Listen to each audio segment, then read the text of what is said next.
Hi all, welcome back to my channel Vaiga. ഇന്ന് നമ്മൾക്ക് എങ്ങനെയാണ് നല്ലൊരു വെജിറ്റബിൾ ബിരിയാണി ചെയ്യുന്നതെന്ന് നോക്കാം. ആദ്യം തന്നെ ഒരു പാൻ അടുപ്പത്ത് വെച്ച് ഓയിൽ ഒഴിച്ച് ലൈറ്റായിട്ട് കട്ടി കുറച്ച് അരിഞ്ഞ സവാള നന്നായിട്ട് ബ്രൗൺ കളർ ആകുന്നവരെ ഫ്രൈ ചെയ്തെടുക്കുക. അതിനുശേഷം അതേ പാനിൽ തന്നെ ഒരു 2 സവാള കൂടെ നീളത്തിൽ കനം കുറച്ച് അരിഞ്ഞത് നന്നായിട്ട് ഫ്രൈ ചെയ്യുക.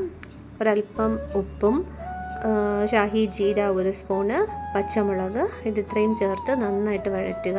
സവാളയുടെ നിറം ഒന്ന് മാറി വരുമ്പോഴത്തേക്കും 1 table spoon ginger garlic paste add ചെയ്ത് കൊടുക്കുക. സവാള നന്നായിട്ട് ഫ്രൈ ആയതിനു ശേഷം ഒരു 3 തക്കാളി ചോപ്പ് ചെയ്തത് അരിഞ്ഞ് തക്കാളി നന്നായി കുക്കായി സ്മാഷായി വരുന്നത് വരെ വഴറ്റുക. അതിനുശേഷം വെജിറ്റബിൾസ് ഓരോരുത്തരുടെ ഇഷ്ടത്തിനനുസരിച്ചുള്ള വെജിറ്റബിൾസ്, ക്യാരറ്റ്, ബീൻസ്, പൊട്ടറ്റോ ഏത് വേണമെങ്കിലും ആഡ് ചെയ്യാം. ഞാനിവിടെ ഒരു ക്യാരറ്റും ഒരു പൊട്ടറ്റോയും ഒരു 7-8 ബീൻസും പിന്നെ കുക്ക് ചെയ്ത് പട്ടാണിയും ചേർക്കുന്നുണ്ട്. ഗ്രീൻ പീസൊക്കെ ഓരോരുത്തരുടെ ഇഷ്ടമനുസരിച്ച് ചേർക്കാം. വെജിറ്റബിൾസ് ഒന്ന് വഴറ്റിയെടുത്തതിന് ശേഷം 1 ടീസ്പൂൺ മഞ്ഞൾപ്പൊടി, 1 ടീസ്പൂൺ മുളക് പൊടി, 1 ടീസ്പൂൺ മല്ലിപ്പൊടി എന്നിവ ചേർത്ത് നന്നായിട്ട് വഴറ്റി എടുക്കുക. മസാലയിൽ കിടന്ന് എല്ലാ വെജിറ്റബിൾസും നന്നായിട്ട് ഫ്രൈ ചെയ്തെടുത്തതിന് ശേഷം ആവശ്യത്തിന് വെള്ളവും ഉപ്പും ചേർത്ത് കുക്ക് ചെയ്ത് എടുക്കുക. അതേസമയം വേറൊരു പാത്രം സ്റ്റൗവിൽ വെച്ച് ഒരു 2 കപ്പ് അരിക്ക് 4 കപ്പ് വെള്ളമാണ് ഞാൻ എടുത്തിട്ടുള്ളത്. ഞാൻ ജീരക ചമ്പയാണ് എടുക്കുന്നത്. ബസ്മതി റൈസും എടുക്കാം. 4 കപ്പ് വെള്ളം നന്നായിട്ട് തിള വന്നതിന് ശേഷം അതിലോട്ട് 1 ടീസ്പൂൺ പെപ്പർ, അതിലോട്ട് വീണ്ടും ഷാഹി ജീര 1 ടീസ്പൂണ്, പട്ട, ഗ്രാമ്പൂ, ഏലക്ക, ബിരിയാണി ഇല, രമ്പയില ഉണ്ടെങ്കിൽ അത് എല്ലാം ചേർത്ത് നമ്മൾ കഴുകി വെച്ചിരിക്കുന്ന റൈസും കൂടെ ചേർത്ത് ആവശ്യത്തിന് ഉപ്പും ചേർത്ത് ലോ ഫ്ലെയിമിൽ നന്നായിട്ട് കുക്ക് ചെയ്തെടുക്കുക.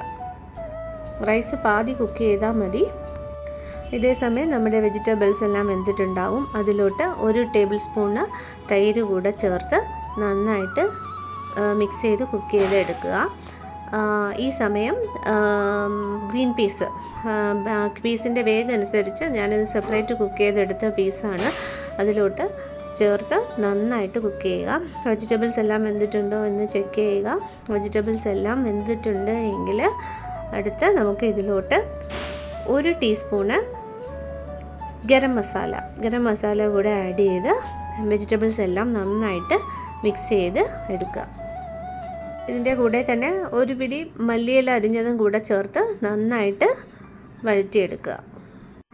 എണ്ണ വളരെ കുറച്ചാണ് ഞാനിവിടെ ഉപയോഗിച്ചിട്ടുള്ളത്. എണ്ണയും നെയ്യും ഓരോരുത്തരുടെ ആവശ്യം അനുസരിച്ച് ഉപയോഗിക്കാം.